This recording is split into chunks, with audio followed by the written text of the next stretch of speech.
অভিমান করলে উল্টো অভিমান করে বসে থাকতে নেই, জানো তো, জড়িয়ে ধরতে হয় খুব শক্ত করে, একদম বুকের সাথে মিশে। অভিমান করে যোগাযোগের সব রাস্তা বন্ধ রাখলেও খোঁজ রাখতে হয়।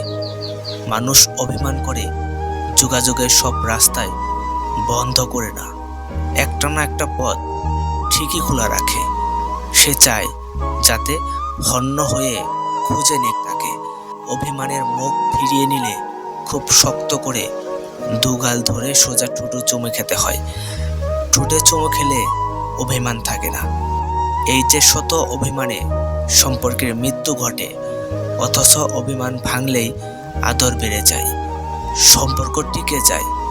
একটু কষ্ট করে এগু না দেখিয়ে অভিমান ভাঙা যায় না, বলো? হুটহাট অভিমানে দূরে থাকা ভীষণ যন্ত্রণার, বুক ভারী হয়ে আসে, কোনো কিছু ভালো লাগে না, সারাক্ষণ বিষণ্ণ লাগে মন। অভিমান করলে উল্টো অভিমান করতে নেই, জড়িয়ে ধরতে হয় শক্ত করে, চুমু খেতে হয় দু ঠোঁটে। মানুষটাকে বুঝতে হয়, ইগোটাকে বিসর্জন দিতে হয়। মানুষটাকে আপন করে নিলে ক্ষতি কি?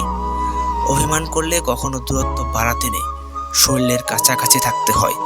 মনের গভীরে গিয়ে মানুষটাকে আদরে আদরে উন্মাদ করে দিতে হয়। এতটা ভালোবাসতে হয় যতটা ভালোবাসার পাওয়ায় ব্যাকুলতায় মানুষের মনে অভিমানের মেঘ জমে যায়।